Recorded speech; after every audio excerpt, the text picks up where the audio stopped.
Je trouve, même dans cette église, même si j'imagine la scène, je trouve c'est bizarre, étrange, un apaisement. Disons que je sais gérer. La douleur, elle est seulement endormie. Et dans ce week-end du 26 juillet, il y aura certainement, en plus de l'émotion, une réminiscence de cette douleur. Cette année plus que les autres, oui.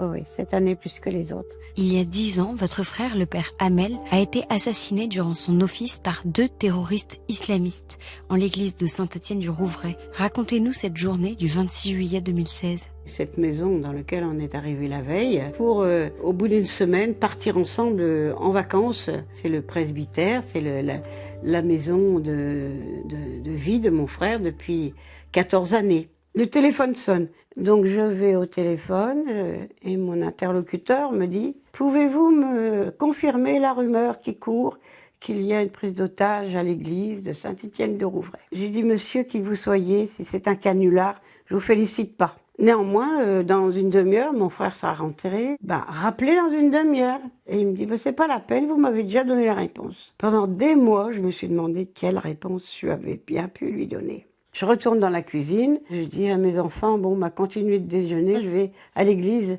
voir ce qui se passe. Et je vais chercher Jacques. Et ma grande me dit, je viens avec toi, maman. On ouvre le portail. Évidemment, de là, on voyait la police en ombre, GIGN, et puis des policiers en armes, mitraillettes au poing, qui fermaient les magasins. Au milieu de la rue, il y a un grand militaire qui vient vers nous, qui nous dit, stop, vous passez pas, vous restez là. Je dis non, moi, il n'y a pas question. Je vais chercher mon frère qui est à l'église, parce que le prêtre qui est là-bas, c'est mon frère, donc je vais le chercher. Il m'a dit, je vous interdis, vous ne bougez plus d'un pas, et vous rentrez là, dans cette cour. Et il avance sa mitraillette vers moi.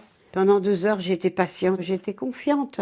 Qui peut faire du mal à un religieux qui célèbre la messe, des religieuses, un couple âgé, enfin, je vois pas, c'est pas possible. Arrive ce moment, on nous dit, vous pouvez sortir, on va venir vous chercher. Alors là, je commence à être un peu désagréable et je leur dis, allez, mais bougez-vous, allez chercher mon frère. Je soupçonne pas une seule fois que cet attentat a tourné vraiment très mal au tragique. Et arrive la petite employée des pompes funèbres à qui on avait confié la mission que personne ne voulait annoncer cette nouvelle terrible. Elle s'amène dans la cour, tout de bon, il dit « voilà, c'est terminé, c'est fini, il y a une personne qui est à l'hôpital et l'autre est morte, c'est votre frère. » Évidemment, ça a été terrifiant, brutal.